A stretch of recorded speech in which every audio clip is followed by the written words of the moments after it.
everyone, welcome back to my channel. I'm Robin, or A Hobbit's Reading List, and today we are going to talk about the books that I'm going to read in January of 2024. Now this is going to look a little different. I'm not playing my TBR game. Instead, I am going to read all of the books that I didn't get to in 2023 from my TBR game.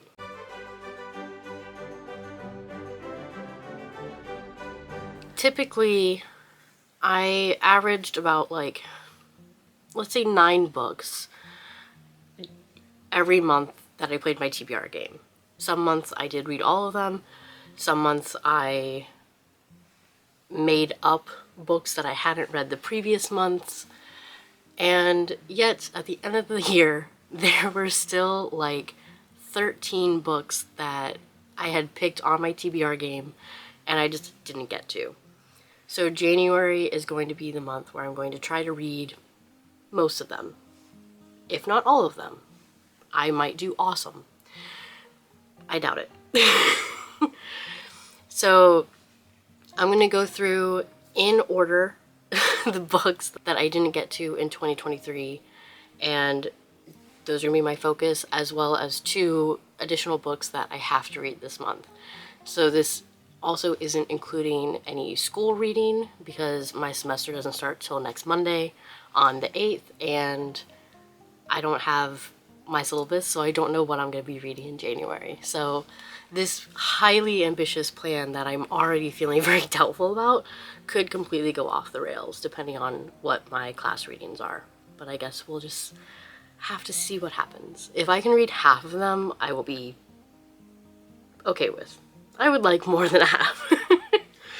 So let's just get into it. The first book that I didn't read, I also didn't get to throughout the rest of the year, was Night by Elie Wiesel, I believe is how you pronounce his name. I think it's criminal that I haven't read this yet. I actually had this on my TBR 3 times in 2023. And sometimes I just didn't get to it.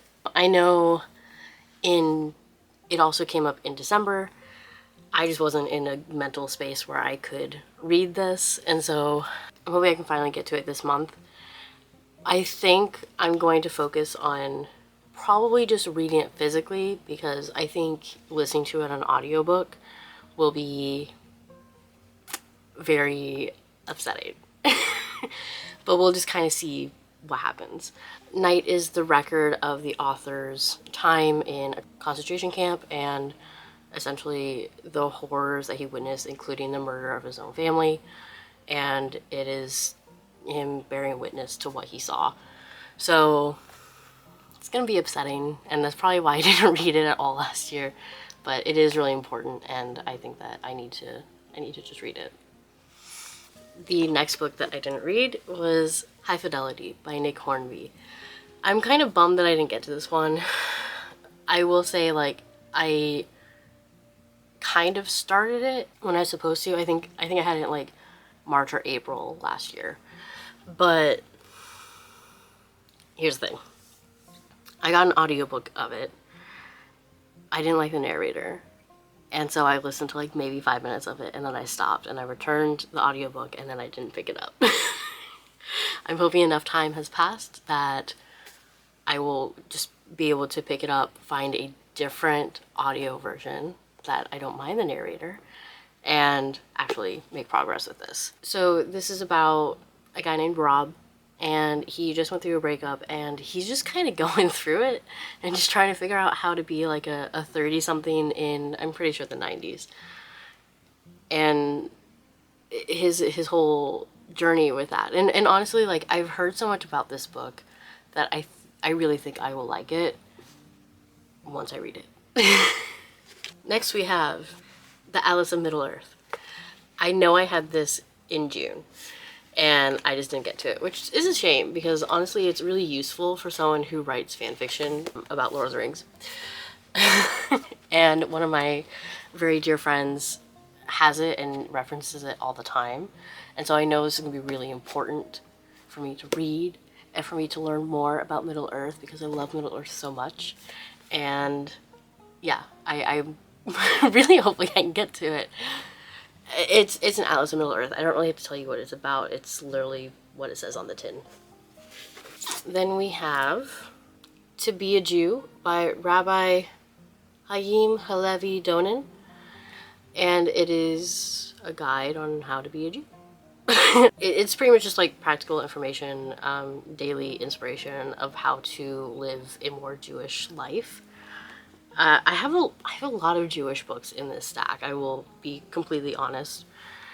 And which is surprising because I feel like I read a lot of Jewish books last year, but I guess that's, you know, I have a lot of Jewish books, so it makes sense. But there's bookmarks. I wonder, did I take this with me to High Holy Days? I guess I must have, because there's a High Holy Day ticket. I don't remember when I was supposed to read this, so it's very possible that I was supposed to read this around the High Holy Days, and I brought it and didn't open it. So this will be actually really great, because I do want to focus on incorporating more Jewishness into my daily life. So, awesome. Then we have The Daughters of Sparta by Claire Heywood. So this is a retelling of the Daughters of Sparta, who are Helen, you know, the woman who launched 1,000 ships, and her sister Clytemnestra. And within that is, you know, some of the Trojan War, but I think a lot of it, some of it, I think there's also focus on, like, after the war, when all the soldiers, including Agamemnon, come back home, and what happens with Clytemnestra after that. And so I really like the retellings around Clytemnestra, because I think she was put in a very difficult position. So I had picked this up, like, I don't even know, a year and a half ago. So yeah, this will be nice to get to, and it's also available on audiobook, and so I will probably end up listening to it, which honestly is my favorite for Greek myths. I think that's how you should ingest them. I then also have The Gates of Shabbat by the CCAR. And this is just, it's literally what it says, a guide for observing Shabbat. And I do want to find more ways to celebrate Shabbat without having to be completely Shomer Shabbos, because I'm just not able to do that. So I am really looking forward to this. And it's also, like, fairly short. And I know there's also, like, sheet music in here as well. So this should be a fairly quick read, but I think it'll be really informative. And then we have A Psalm for the Wild Built by Becky Chambers. This is the first in a duology about a robot who is trying to figure out, like, what humans need, and along the way this robot meets a monk and they sort of travel together, and I think there's a love story, but I'm not positive. This was recommended by a couple different people on BookTube, and it sounded really interesting. It's also, like, fairly short. So I've had this on my list for like a year, so I think I've owned it for like a year, so it'll be nice to actually get to it. Like, a lot of these books are just like, yeah, I need to read these because I want to, and I just didn't get to them. And then we have Attachment by Christina Reese. So this is about attachment theory throughout the lifespan and the different ways that it impacts development. And it's really useful for just to know more about yourself. Everyone has an attachment style, and I think it's important to recognize how that attachment style impacts yourself and your relationships. And so I picked this up just to, you know, get more understanding. And I'd started it. I'm on page 23. So it'll be nice to finish this. I have a couple books nonfiction books that I started and then just never finished, but I also haven't taken them off my, like, currently reading on Storygraph, so they've been there for like a year or more, and it's just nice to, like, maybe just chip away at that a little bit. And then we have Two Tribes by Emily Bowen Cohen.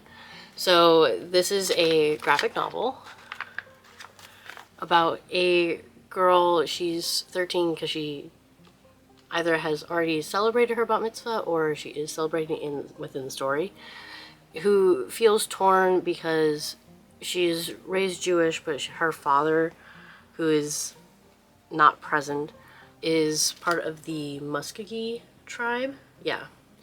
And so she feels like that side of her identity is missing because she doesn't have exposure to it. She doesn't have a lot of knowledge about it. And so she goes on a quest to discover more about that side of her heritage. And this was recommended to me, and I think it sounds really interesting, and I'm very bummed that I didn't get to it. So, and plus it's a graphic novel, so it'd be a fairly quick read for me. So there's a graphic novel, there's several shorter books, and so I think I'll be able to read a majority of these, depending on, of course, what my class books are and my class readings for the month. The next book I don't have in physical form. It's on my Kindle. It is Higher by Roz Alexander, which is I believe it's a Butch for Butch sapphic romance. And it takes place over Rosh Hashanah. And usually I try to be a little seasonal where possible, especially books where like part of the plot is a holiday. But I didn't get to this in September. I didn't get to it in December when I was supposed to pick it up again. So I'm going to try to do it now. And, you know, maybe it's just never too early to celebrate Rosh Hashanah. Next, I have a couple nonfiction books. Whoops. I have Antiquity in Gotham, which is essentially like about New York City architecture. I have a really big interest in architecture, and I went to New York City in March and I bought this because I like learning about the architecture of places where I've visited. And so I read it, but I just didn't pick it up.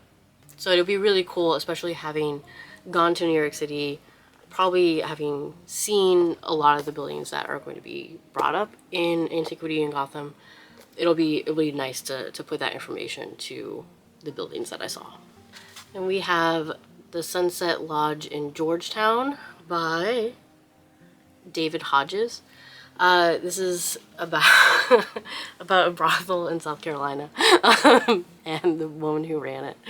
That's pretty much what it is. Yeah. I went to South Carolina 2 summers ago. I've been to South Carolina a couple times, but I found a bookstore. I found this book on local history. I like learning about the history of places I visit, and therefore I got the book. And there's a very high likelihood I will probably go back to South Carolina at some point in the next couple years.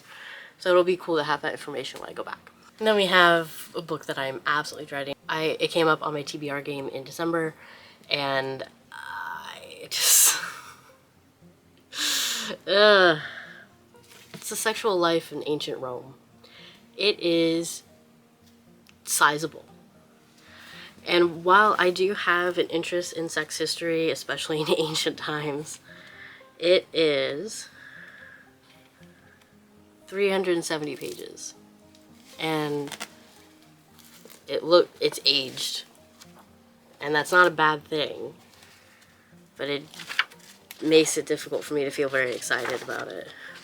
When was this published? First published in England in 1934.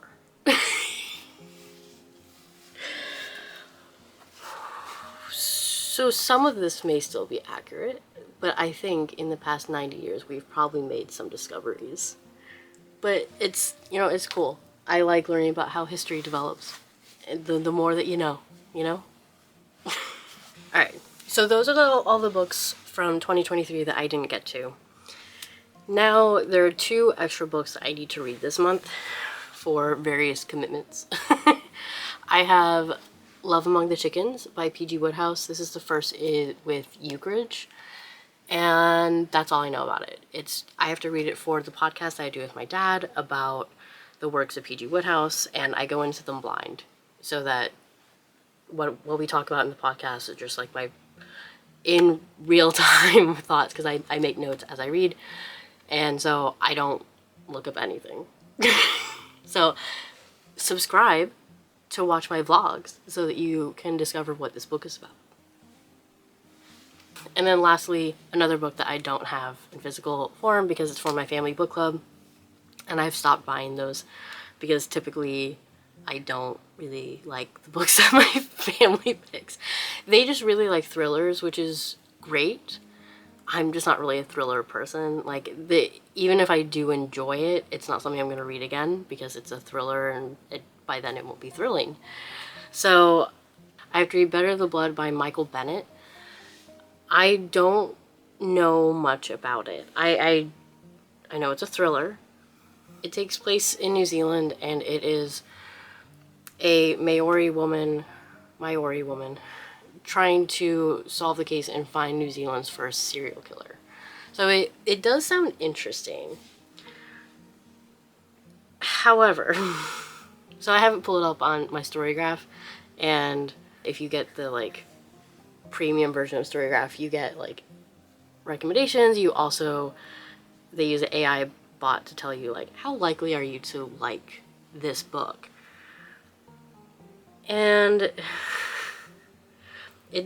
Storygraph does say that like there are certain themes that I will find engaging in Better the Blood. It does say, however, it's worth noting that your survey indicates that you're not currently interested in books with dark moods, which I'm really not, hardly ever into dark books. And Better the Blood appears to have a tense and dark atmosphere, so it may not be the best fit for you at this time. And I'm like, great, it's good to know that going into it. Because I've gone into previous thrillers be like, okay, this will be fun and exciting, and it's like, God, this sucks. Because I just don't like dark books. And so that automatically makes it highly unlikely I will like a thriller. So those are the books that I'm going to read in January, hopefully. I would like to read 11 of, 15? So, I mean, maybe I can do that. We'll see. Some of them are pretty short. So, yeah. Welcome to January. We're starting off overly ambitious, which is really just going to set the theme for the year because I'm always doing this to myself. In February, we will start playing TBR Pursuit again because I do miss it. But yeah, so that's what we're working with. Like the video, leave a comment if you have read any of these books, if you also have any of these books on your TBR, if you just want to say hi. Subscribe so that you can see my thoughts in real time in my weekly vlogs. Click the notification bell as well so you get notified right away. And I will talk to you guys in the next video. Bye.